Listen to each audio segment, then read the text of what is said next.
Mr. President, veterans, active service members, families, welcome. For many Americans, Memorial Day is a welcome respite from work, an extra day to spend at the beach or finish errands. But we must never forget that it is foremost an occasion to reflect, to remember, and to honor the brave men and women who have fought and died for us. Each year, we set aside a single day to reflect on the service of our armed forces in generations past and present. A day where we must also honor the sacrifices of military family members who in recent years have borne the brunt of repeated deployments, long partings, and the fear of receiving the knock on the door with the worst of all possible news. But I urge all Americans to remember that just as each and every day the troops now serving faithfully pursue their mission to protect us, so each and every day they deserve our recognition, our respect, and our conscious gratitude. Every soldier, sailor, airman, Marine, and Coast Guardsman wearing the uniform today, enlisted or re-enlisted, knowing they would serve in time of war. As Thucydides put it, the bravest are surely those who have the clearest vision of what is before them, glory and danger alike, and yet, notwithstanding, go out to meet it. As I come to the end of my time in this post, I know this will be my final opportunity to stand and speak in this hallowed place and pay tribute to the fallen. It is up to us to be worthy of their sacrifice in the decisions we make, the priorities we set, the support we provide to troops, veterans, and their families. For the rest of my life, I will keep these brave patriots and their loved ones in my heart and in my prayers, as I know does their Commander-in-Chief, who has so steadfastly supported those bearing the brunt of the fight. I have been honored to work with President Obama for the past 2.5 years and to see the deep seriousness and thoughtfulness with which he weighs the security of the nation and the safety of the men and women who serve. Throughout, he has never shrunk from the tough decisions, the heavy burdens, and the true responsibilities of command. It is my privilege and my honor to introduce the President of the United States.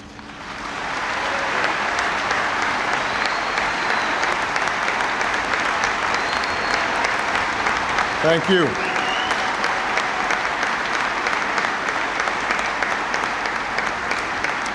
Thank you so much. Please be seated.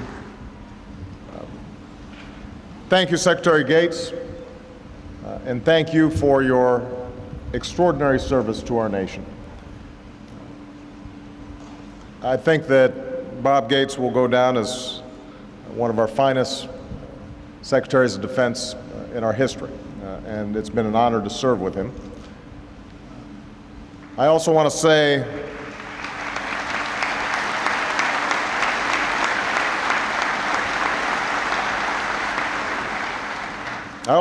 a word about Admiral Mullen on a day when we are announcing his successor as Chairman of the Joint Chiefs of Staff, and as he looks forward to a well-deserved retirement later this year.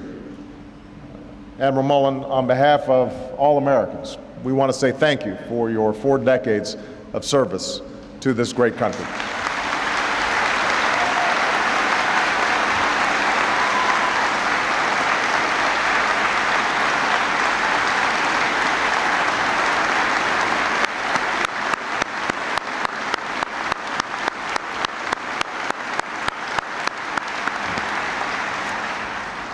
We want to thank Deborah Mullen as well for her extraordinary service.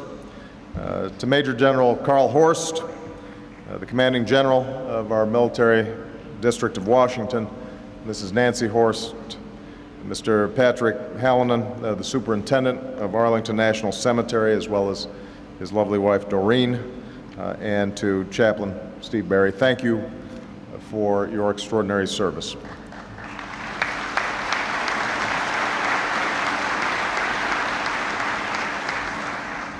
It is a great privilege to return here to our national sanctuary, this most hallowed ground, to commemorate Memorial Day with all of you.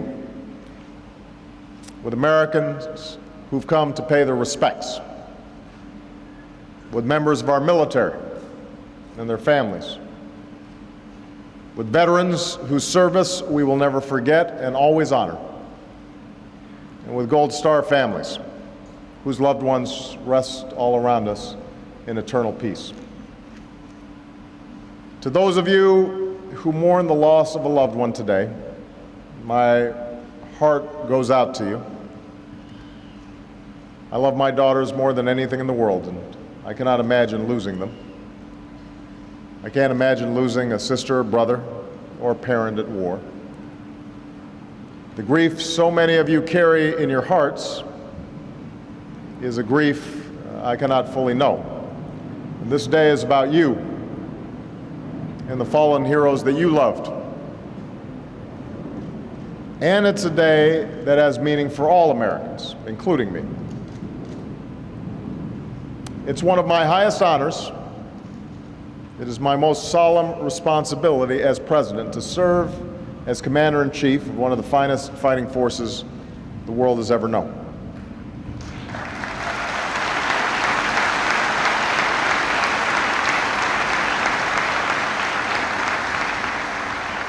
And it's a responsibility that carries a special weight on this day. It carries a special weight each time I meet with our Gold Star families and I see the pride in their eyes, but also the tears of pain that will never fully go away. Each time I sit down at my desk and sign a condolence letter to the family of the fallen, sometimes a family will write me back and tell me about their daughter or son that they've lost, or a friend will write me a letter about what their battle buddy meant to them. I received one such letter from an Army veteran named Paul Tarbox after I visited Arlington a couple of years ago. Paul saw a photograph of me walking through Section 60, where the heroes who fell in Iraq and Afghanistan lay, by a headstone marking the final resting place of Staff Sergeant Joe Phaneuf. Joe, he told me, was a friend of his, one of the best men he'd ever known, the kind of guy who could have the entire barracks in laughter, who was always there to lend a hand, from being a volunteer coach to helping build a playground. It was a moving letter, and Paul closed it with a few words about the hallowed cemetery where we are gathered here today. He wrote, "The venerable warriors that slumber there knew full well the risks that are associated with military service and felt pride in defending our democracy. The true lesson of Arlington," he continued, "is that each headstone is that of a patriot. Each headstone shares a story.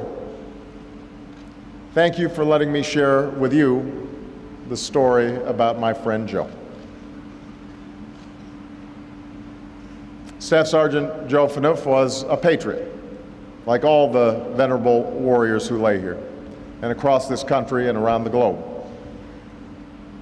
Each of them adds honor to what it means to be a soldier, sailor, airman, Marine, and Coast Guardsman. Each is a link in an unbroken chain that stretches back to the earliest days of our republic. And on this day, we memorialize them all.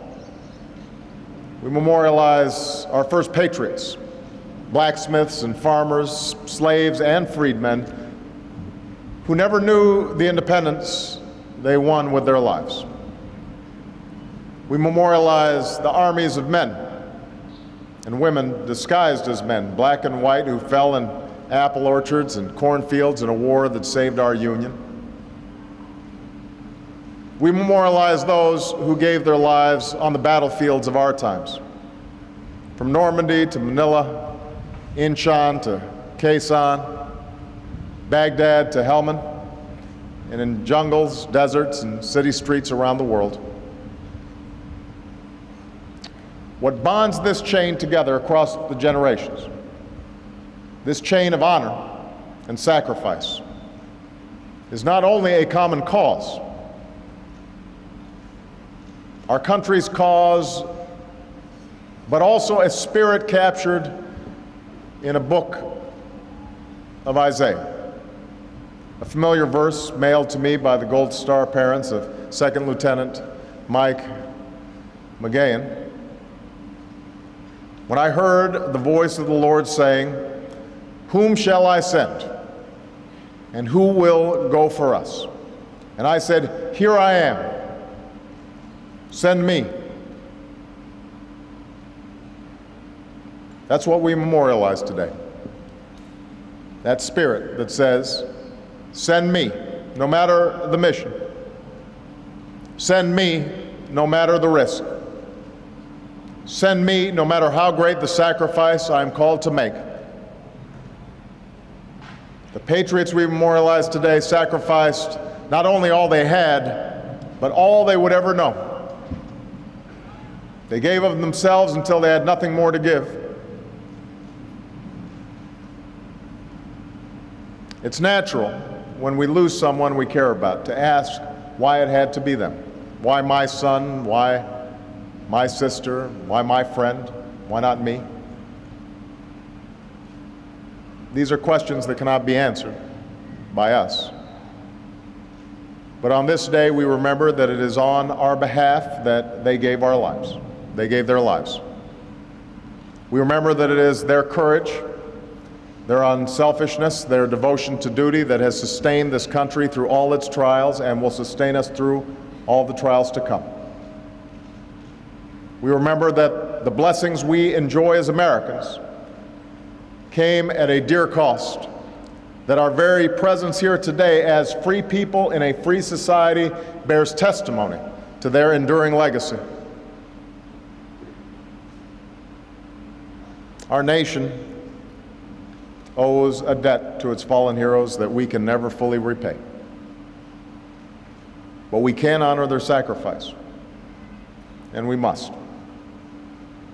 We must honor it in our own lives by holding their memories close to our hearts and heeding the example they set. And we must honor it as a nation by keeping our sacred trust with all who wear America's uniform and the families who love them. By never giving up the search for those who've gone missing under our country's flag or are held as prisoners of war. By serving our patriots as well as they serve us from the moment they enter the military to the moment they leave it, to the moment they are laid to rest. That is how we can honor the sacrifice of those we've lost. That is our obligation to Americans' guardians. Guardians like Travis Manian, the son of a Marine. Travis aspired to follow in his father's footsteps and was accepted by the USS Naval Academy. His roommate at the Academy was Brendan Looney, a star athlete and born leader from a military family just like Travis. And the two quickly became best friends, like brothers, Brendan said. After graduation, they deployed. Travis to Iraq and Brendan to Korea. On April 29, 2007, while fighting to rescue his fellow Marines from danger, Travis was killed by a sniper. Brendan did what he had to do. He kept going. He poured himself into his SEAL training and dedicated it to the friend that he missed. He married the woman he loved, and his tour in Korea behind him, he deployed to Afghanistan. On September 21st of last year, Brendan gave his own life, along with 8 others, in a helicopter crash. Heartbroken, yet filled with pride. The Manians and the Looneys knew only one way to honor their son's friendship. They moved Travis from his cemetery in Pennsylvania and buried them side by side here at Arlington. Warriors for Freedom, reads the epitaph written by Travis's father. Brothers forever. The friendship between First Lieutenant Travis Manian and Lieutenant Brendan Looney reflects the meaning of Memorial Day. Brotherhood, sacrifice, love of country. And it is my fervent prayer that we may honor the memory of the fallen by living out those ideals every day of our lives, in the military and beyond. May God bless the souls of the venerable warriors we've lost and the country for which they died.